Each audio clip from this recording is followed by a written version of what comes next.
Bom dia, irmãos! Bom dia! Graça e paz a todos. Amém.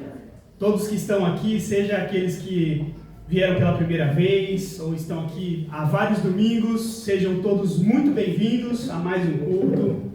Irmãos, hoje nós vamos começar uma outra minissérie de 2 aulas, onde a gente vai falar sobre a ressurreição de Jesus. Hoje, na primeira aula, a gente vai falar um pouco sobre a historicidade da ressurreição de Jesus, e já vou explicar o que isso significa. E depois, na segunda aula, a gente vai falar sobre o impacto que a ressurreição de Jesus teve e tem sobre nós até os dias de hoje. Então será esse o nosso tema deste domingo e do próximo. Espero que nós possamos aproveitar bem aí esse tempo, aprender bastante com a palavra de Deus. E espero que vocês estejam animados por esse tema também.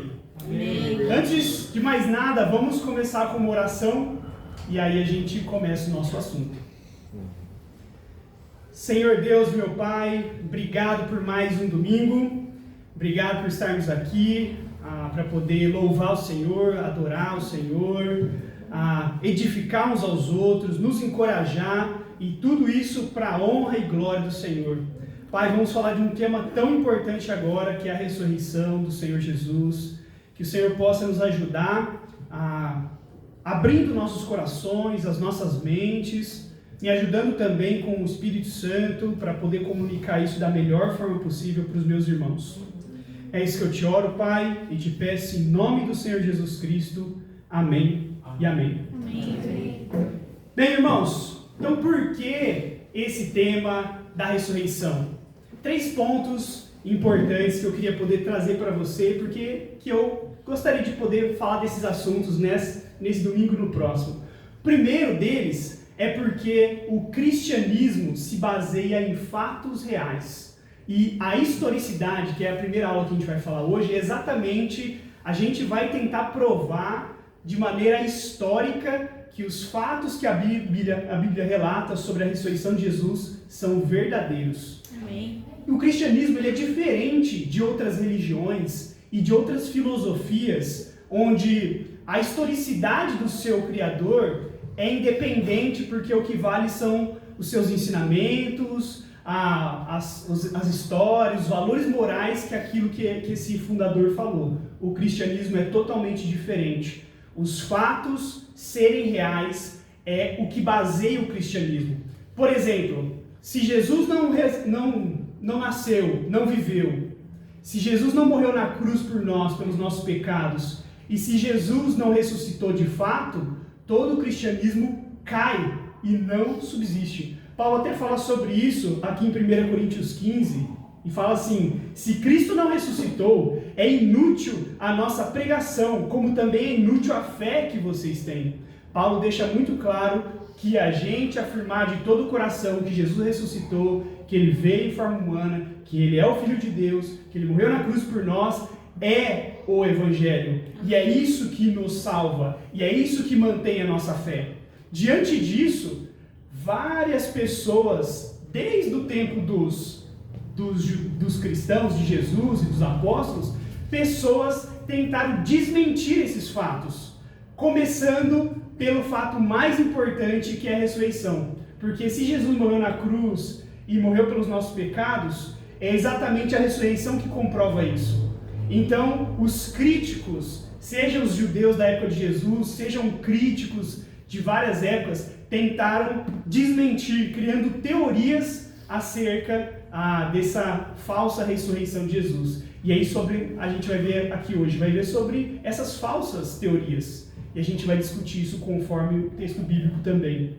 E por fim, por que esse tema é importante? Porque ao longo da nossa vida a gente vai se deparar com várias pessoas que não acreditam na ressurreição. Talvez quem está aqui hoje, alguns de vocês talvez não creram, ou quem está aqui hoje pode também não crer na ressurreição até hoje. Mas esse é um fato que nós precisamos ter plena convicção bíblica de que é real, porque isso depende da nossa salvação. Amém. E eu queria até fazer uma pergunta retórica para você poder pensar. Se hoje você tivesse que argumentar com alguém, explicar para alguém por que você acredita que Jesus realmente ressuscitou? Quais argumentos você usaria para defender a sua fé?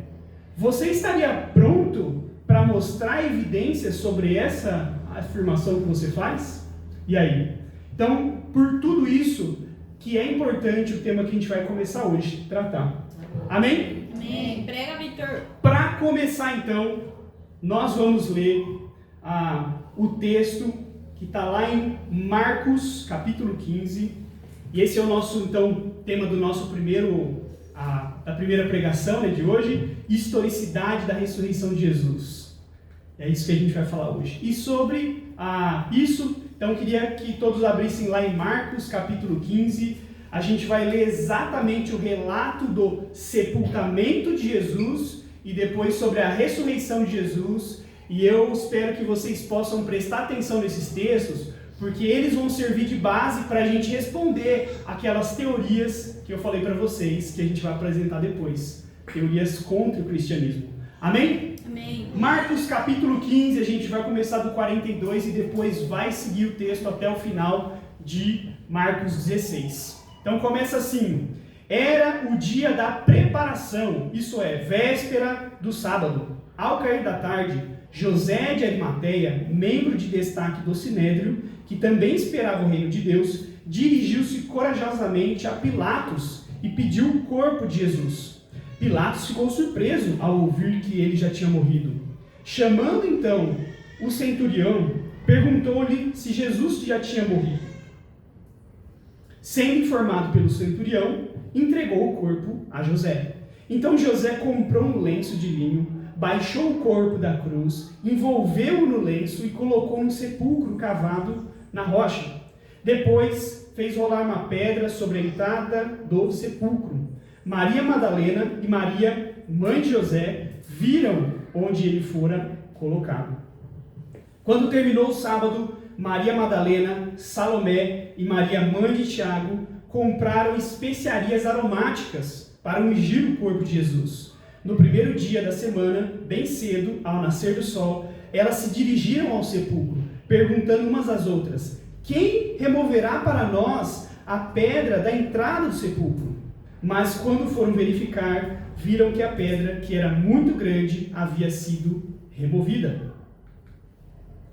Entrando no sepulcro, viram um jovem, vestido de roupas brancas, assentado à direita, e ficaram amedrontadas.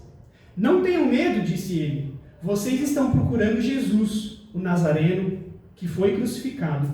Ele ressuscitou, não está aqui. Vejam o lugar onde o haviam posto.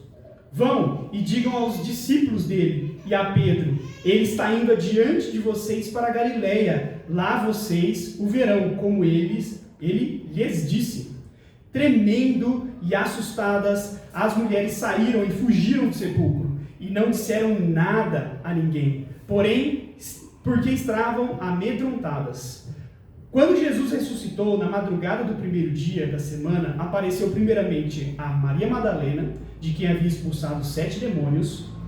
Ela foi e contou aos que com ele tinham estado. Eles estavam lamentando e chorando. Quando ouviram que Jesus estava vivo e fora visto por ela, não creram.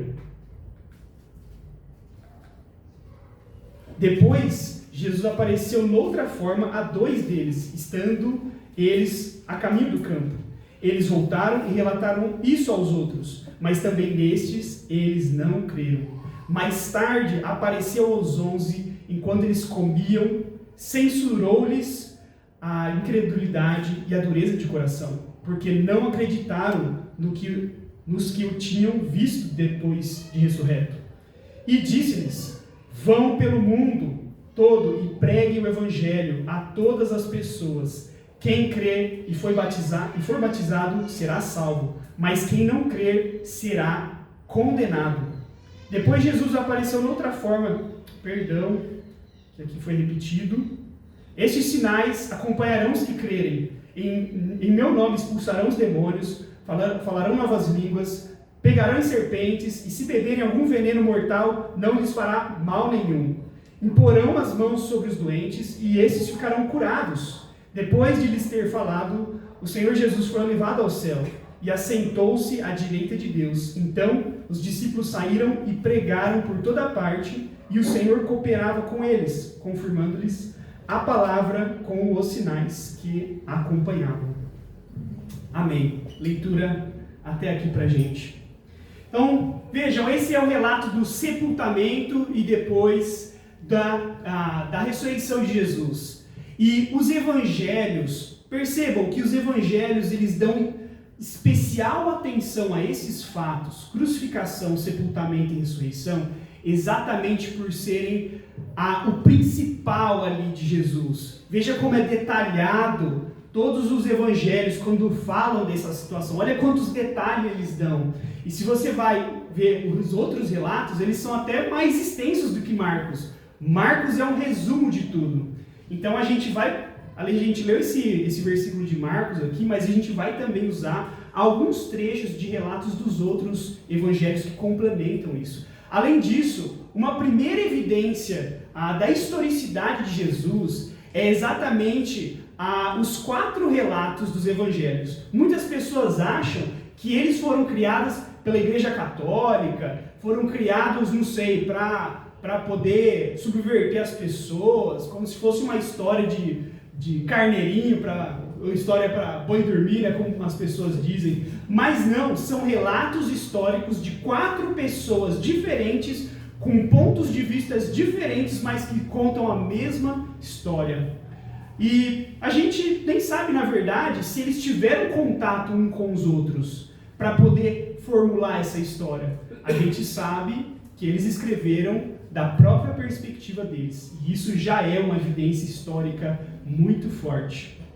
E agora, como eu disse, a gente vai observar quais são teorias ou mentiras contadas sobre a ressurreição de Jesus e como as Escrituras são plenas em afirmar que essas coisas realmente não fazem sentido nenhum. Vocês vão ver que a lógica por trás dessas teorias são menos lógicas do que o próprio fato da ressurreição.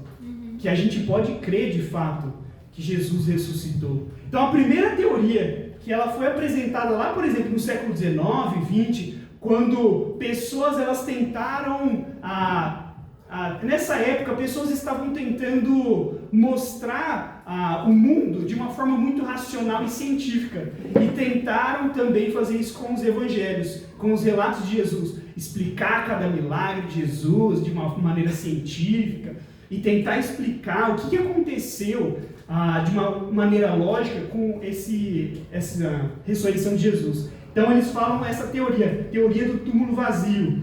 Nasce lá no século XIX e XX e fala que as mulheres, na verdade, elas tinham errado o túmulo.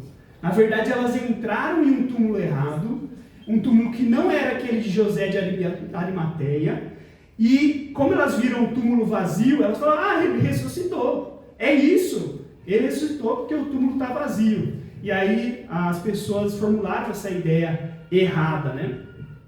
E só que essa teoria ela é muito fácil, na verdade, dela ser descreditada, porque exatamente quando a gente olha aqui nesse versículo do 46 ao 47, na verdade, a gente vê que o túmulo era de alguém muito conhecido da época, era de José de Arimateia, um cara do Sinédrio, ou seja, ele era um juiz daquela época, muito famoso, rico, não tinha como confundir o túmulo que era dele. Outra coisa, aqui fala que as mulheres viram onde Jesus tinha sido sepultado. Elas não tinham se enganado, elas sabiam, elas tinham ido atrás de José para saber. Ou seja, essa é uma falácia muito fácil, na verdade, de ser desmentida, né? E outra coisa, se Jesus não ressuscitou, por que não os fariseus e os mestres da lei não foram no túmulo verdadeiro e não mostraram o corpo de Jesus? Falaram assim, vocês erraram o túmulo, só que aqui é o túmulo verdadeiro e Jesus está ali ainda, né? Mas isso não é mostrado, né? Não é falado, porque é uma mentira, né? Jesus realmente ressuscitou e elas sabiam qual era o túmulo. Essa seria uma mentira que, assim, se isso aqui fosse verdade, realmente o cristianismo nem continuaria depois do primeiro século, seria muito facilmente desmentida. A segunda teoria é dos saqueadores que roubaram o túmulo de Jesus. Então eles falam, veja, Jesus não ressuscitou. Mais uma teoria do século XVIII e XIX, e que na verdade, antes dos discípulos chegarem, vieram saqueadores, roubaram o corpo de Jesus, e principalmente porque havia ali lençóis caros, né, envoltos de Jesus, então eles pegaram ali e levaram tudo junto, né? Só que quando a gente vai ver esse relato no Evangelho de João, a gente vai ver que os lençóis foram deixados. E a gente pergunta por que ladrões que procurariam joias, pedras preciosas, levariam o corpo nu e deixariam o que era de valor de fato. Essa teoria também é muito descreditada de uma maneira muito fácil, porque ela não tem sentido nenhum. Quando a gente olha, por exemplo, escavações das pirâmides do Egito, por exemplo, a gente vê que saqueadores entram, roubaram várias coisas de valor, mas deixaram a múmia, né? Deixaram lá o túmulo. Mas no de Jesus, eles acreditam que foram o contrário, né? Roubam o corpo e deixam os bens preciosos, né? Não faz sentido. Muito bom, Vitão. Outra coisa, terceira teoria. Jesus, na verdade, ele não morreu. Ele ficou desacordado. Essa é a teoria. Na verdade, todo o processo que Jesus passou de ser chicoteado, de ser espancado, de ficar o dia inteiro ali sem comer, sem beber, nada, além do processo da própria crucificação, segundo algumas teorias, Jesus não tinha sido morto. Ele estava só desacordado ali, desmaiado, quando foi tirado da cruz. E aí, olha só como que essa é ainda mais difícil, precisa ter mais fé nisso aqui do que no própria ressurreição de Jesus. Falaram que ele recuperou suas forças em 3 dias, então ele teve força para rolar a pedra, sair de dentro dos guardas que estavam cercando ali, né, o túmulo, e ele apareceu para os discípulos. Olha, gente, de verdade, isso aqui precisa ter mais fé do que a própria ressurreição para acreditar nessa história, né? Eu não sei vocês, quem aqui treina, malha? Levanta a mão, só para eu saber.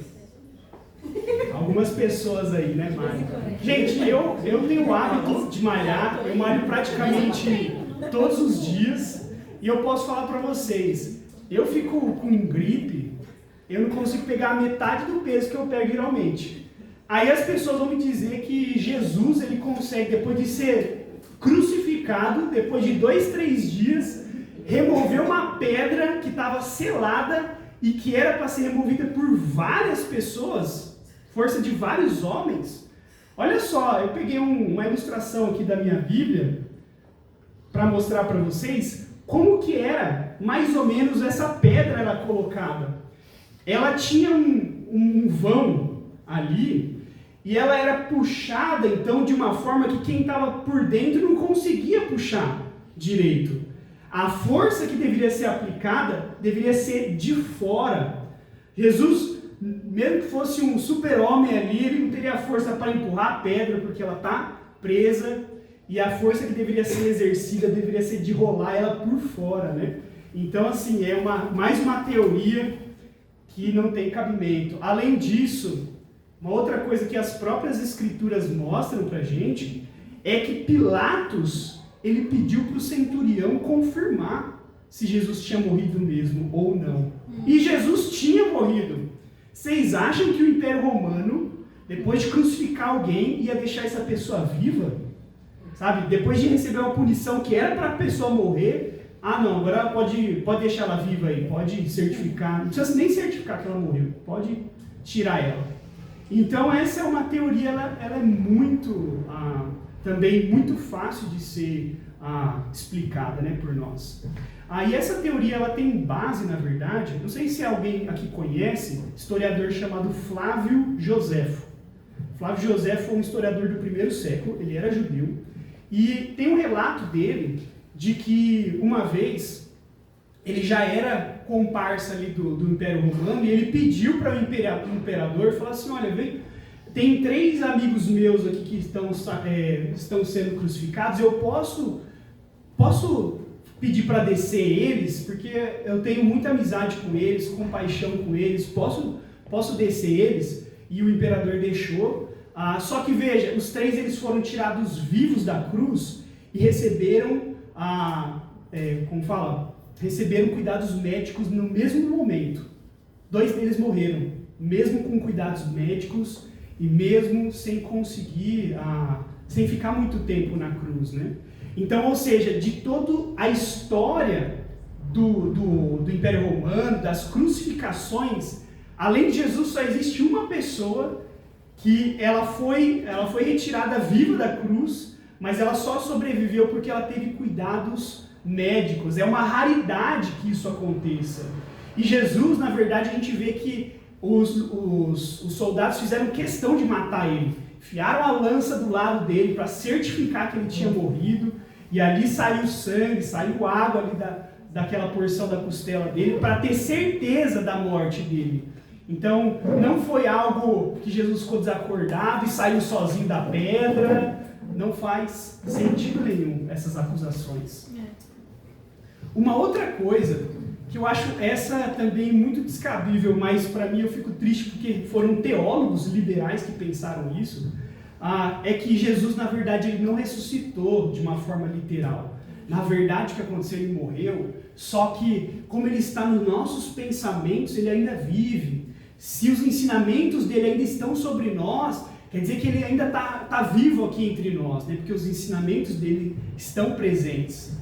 E para mim, na verdade, eu fico triste por ser teólogos, né? Pessoas que, na verdade, dizem que estão ali para poder estudar a palavra de Deus de uma forma séria e pensam dessa forma, né? Mas também, essa é uma mentira bem descabível, daqui a pouco eu vou explicar para vocês. Ela se encaixa também, a explicação dela se encaixa com também essa outra teoria que fala que os discípulos roubaram o corpo de Jesus. Que na verdade, então, o que aconteceu foi que sepultaram Jesus ali, e aí os discípulos foram no meio da noite, deram um supapo nos guardas ali, o romano que estava guardando o corpo, roubaram o corpo de Jesus e forjaram a ressurreição dele. Na verdade, então, a ressurreição era falsa, né? E que os discípulos tinham roubado e escondido o corpo de Jesus. Mas, queria falar para vocês, será que os discípulos de Jesus teriam forjado uma mentira dessa? Seja a primeira teoria, que ele não morreu e só a pregação dele que vive. Ou que eles teriam roubado o corpo e teriam continuado até o fim da vida deles dizendo essa verdade? Será que, por exemplo, se fosse nós, a gente morreria por uma mentira? Porque na verdade os discípulos morreram, perderam as suas vidas, foram queimados vivos, foram crucificados, foram perseguidos por conta dessa verdade. E eles afirmaram até o fim. Preferiram ser queimados vivos, ser jogados a leões e outros animais, crucificados, ao invés de negar essa verdade. Pensem só, será que isso faz sentido? E uma evidência histórica que a gente tem também, que a gente pode usar como argumento, é o próprio livro de 1 Coríntios. Olha só o que Paulo diz em 1 Coríntios, do versículo 3 ao 6. Acompanhe comigo. Paulo diz assim: pois o que primeiramente lhes transmiti foi o que recebi, que Cristo morreu pelos nossos pecados, segundo as Escrituras, foi sepultado e ressuscitou ao terceiro dia, segundo as Escrituras. E aí Paulo vai dizer, apareceu a Pedro, e depois aos 12, e depois disso apareceu a mais de 500 irmãos de uma só vez, a maioria dos quais ainda vive, embora alguns já tenham adormecido. Paulo escreve a carta de Coríntios, mais ou menos 15 anos depois da morte de Jesus. E ele está falando com um público que ainda tem pessoas vivas para mostrar, pessoas que foram testemunhas oculares que Jesus vive. Aqui fala que mais de 500 irmãos viram Jesus. Olha só, você acha que uma mentira como essa de roubar o corpo de Jesus, que Jesus não ressuscitou de fato, ela seria mantida por 500 pessoas, e essas pessoas estariam dispostas a morrer por essa mentira, deixar suas vidas, se negar e morrer por causa dessa mentira, não faz sentido nenhum. Inclusive essa carta, esse trecho da carta, ela é escrito exatamente porque Paulo percebeu que algumas poucas pessoas ali, provavelmente falsos profetas da igreja de Coríntio, elas estavam começando a duvidar da ressurreição. E Paulo falou assim, veja, tem irmãos aí que pode comprovar para você que essa ideia sua é falsa, que Jesus realmente ressuscitou. Esses irmãos ainda estão vivos. E eu peguei só por motivo de comparação, uma relação assim, como que seria, 15 anos depois? Que tipo de fato que aconteceu na nossa história, que nos nossos dias, que fazem 15 anos e que a gente poderia se associar, assim, e entender que como irmãos lembravam desse fato? Então, só para a gente poder ilustrar isso, eu peguei alguns fatos que aconteceram em 2010. Vamos ver se alguns lembram aqui, né? Vamos ver aqui se está na nossa memória, né? Vamos lá. Copa do Mundo da África do Sul de 2010. 15 anos atrás. Quem aqui lembra dessa Copa? Ah, é? Olha só, gente. A maioria lembra de um fato que aconteceu há 15 anos atrás. A gente lembra que, por exemplo, a Espanha ganhou essa Copa. Então a gente lembra também da decepção nossa com o Brasil, né? Fica marcado para nós. Eu lembro que eu tenho até hoje o álbum dessa Copa. Aí, tem pessoas que também têm o álbum até hoje. Então veja, é um evento que é muito fácil na nossa memória. Então é isso que eu queria que a gente pudesse perceber. Paulo está escrevendo essa carta em um momento tão próximo da morte de Jesus, 15 anos, que as pessoas estavam presentes ainda, aquelas que viram Jesus ressurreto. Outro fato... Opa! Que eu volto aqui, Ed.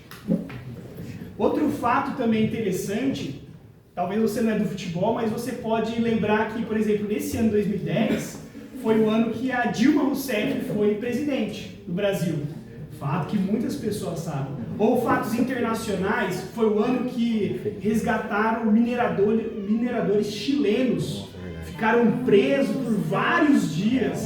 E foi um resgate de dias, semanas ali que aconteceram, né? E marcou o mundo. Outro fato interessante foi que no Haiti teve um terremoto terrível. As cidades ali ficaram todas abaladas, houve vários tipos de ajuda internacional para o Haiti. Então veja, fatos que a gente lembra na memória facilmente. Outra coisa, o próprio Evangelho de Marcos que a gente leu, ele é de mais ou menos 20 a 30 anos depois que Jesus morreu. Também existiam pessoas vivas que poderiam dizer, esse Evangelho é falso. Não é isso aqui que aconteceu com Jesus. Ou poderia pessoas dizer, olha, isso aqui que Paulo escreveu não é verdade, é uma falácia.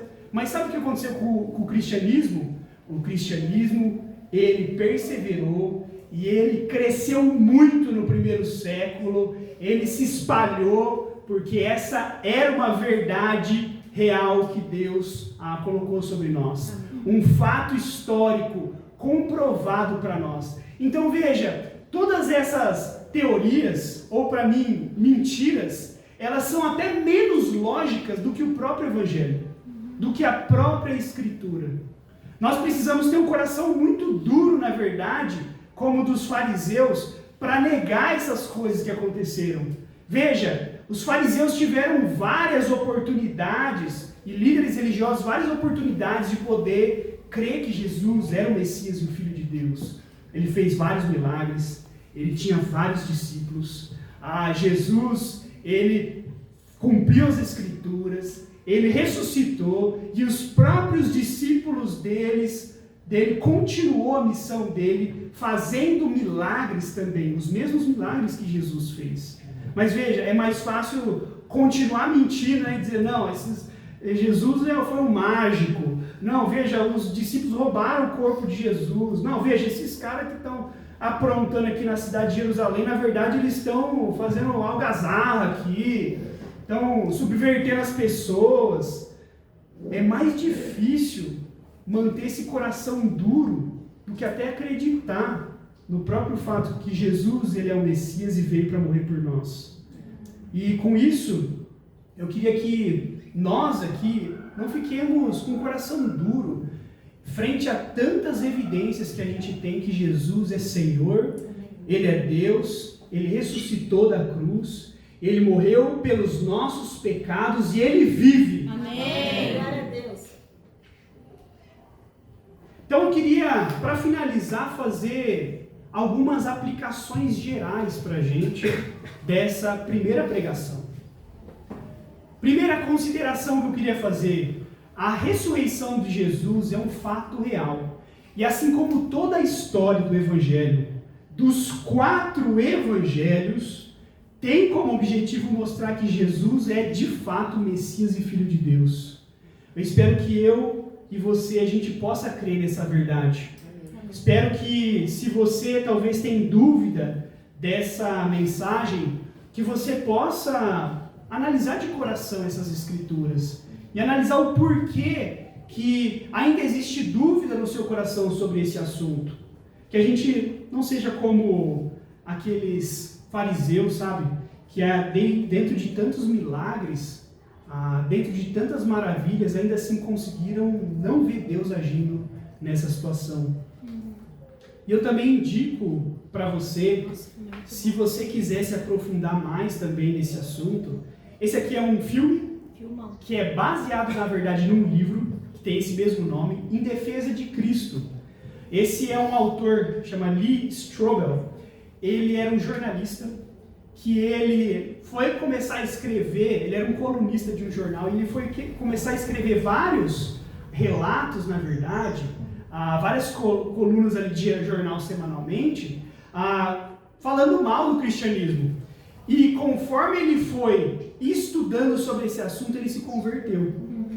Ao pesquisar informações mais profundas sobre o cristianismo, ele se converteu. Então talvez, se você ainda tem essa dificuldade, ou se você conhece alguém que ainda tem dificuldade de acreditar nos fatos, esse é um filme ótimo para assistir, mas também o livro, que ele é mais profundo do que o próprio filme.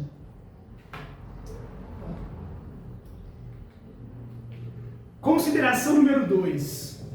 E é isso que está aqui em Marcos 16:16. Quem crê no Evangelho será salvo, mas quem não crê será condenado. Tanto eu como você, então, nós temos, diante de Deus, uma resposta a dar para Ele. Será que nós cremos nisso, mas seremos salvos por isso? Ou nós não cremos, mas estamos dispostos a uma condenação de Deus?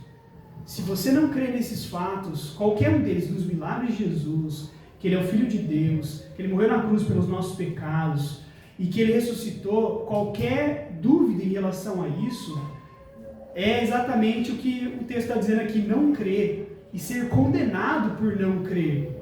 Por isso que é tão importante a nossa resposta e a nossa convicção sobre esses assuntos.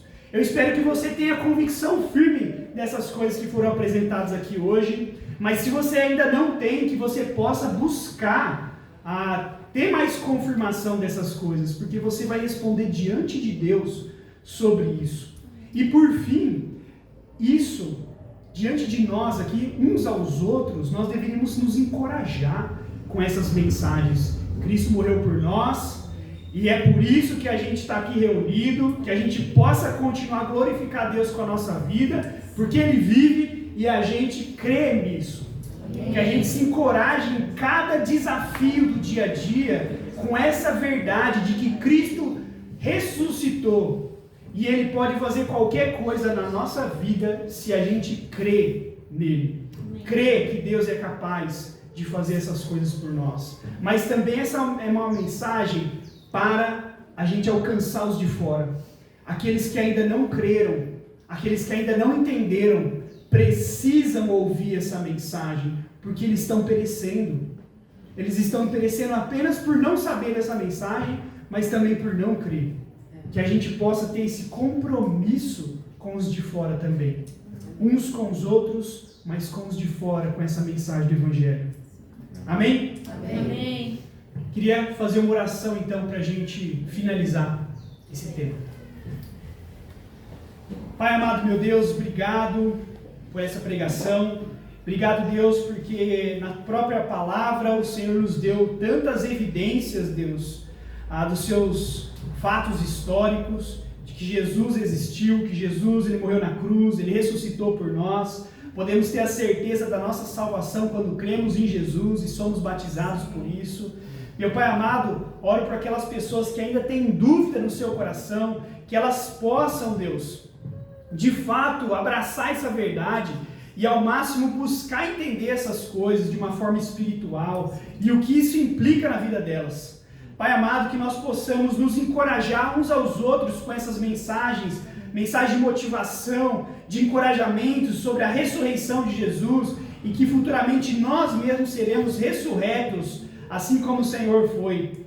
Por fim, Senhor, que nós possamos no nosso coração arder por Ti, Deus, para poder pregar essa palavra para as outras pessoas, porque elas estão perecendo sem saber essa mensagem, elas estão morrendo espiritualmente e fisicamente, Deus, por conta de não saber essa verdade ou por não entender essa verdade, meu Senhor. Ajuda-nos a ter compaixão dos de fora e poder sermos sérios com a Tua mensagem. É isso que eu te oro e te peço, Senhor, em nome de Jesus. Amém e amém.